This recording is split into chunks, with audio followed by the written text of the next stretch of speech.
I want to tell you something that the financial world, the legal world, and even most of the church world will never tell you. Everything you think you own, you don't. Not your house, not your business, not your ministry, not the land with your name on the deed. And that is not bad news. That is actually the most liberating truth you will ever encounter. But first you have to understand why believing the opposite has been costing you everything. There is a lie at the foundation of modern life. It is so embedded in the way we operate that most people never question it. The lie is this: if you can acquire it, title it, register it, and protect it, the lie tells you that you will be secure. Work hard enough, build big enough, own enough, and you will finally feel free. But look around at the people who have done exactly that. The successful ministry leader paying an attorney every time he wants to make a move. The Christian entrepreneur whose LLC is supposed to protect him, but has invited the civil court system into the middle of everything he is building. The family that has been working a piece of land for 3 generations and is now being told by a zoning board what they can plant on it. They did everything right. They worked hard. They took title. They filed the paperwork. And they ended up serving what they sought to own. If this is already landing for you, subscribe and hit the notification bell. This channel is going deep on what it looks like to actually align your resources, your mission, and your legacy with the kingdom of God.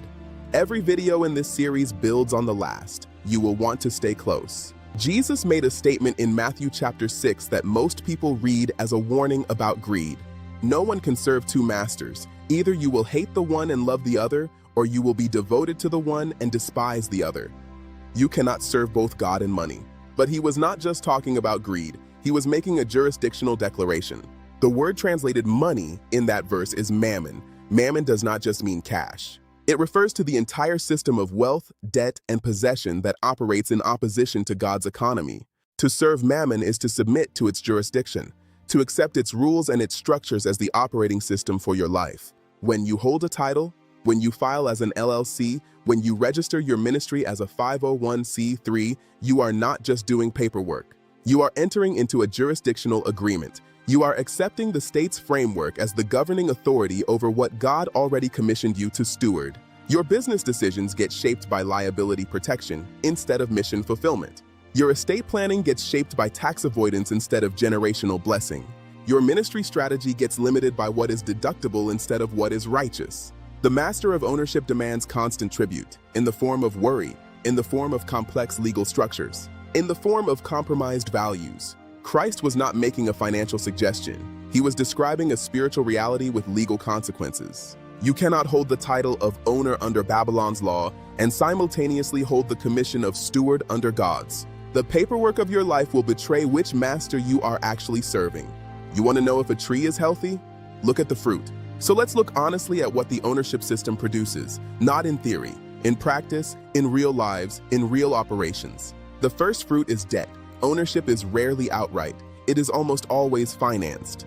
Debt is Babylon's primary tool for binding your future. It creates a legal claim on tomorrow's labor and tomorrow's provision. Proverbs 22:7 says the borrower is slave to the lender. That is not a metaphor. That is a description of the relationship you enter every time you take on the financing that ownership requires. The second fruit is liability. When you form an LLC or take on a corporate structure, you accept the state's offer of limited liability protection. But here is what that deal actually costs you.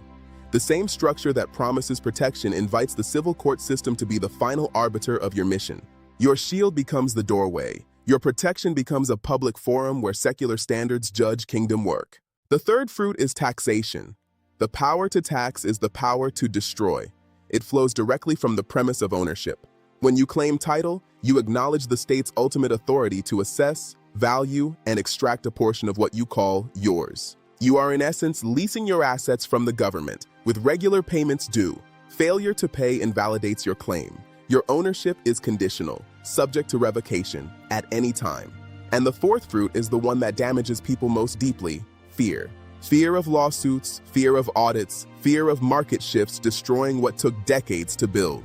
Fear of heirs losing what you spent your life accumulating. The ownership mindset constructs a prison of what-ifs where peace is always conditional, always dependent on the unpredictable movements of markets and the judgments of human courts. That is a heavy, lonely way to live, and it is especially heavy for kingdom people because you were never built for it.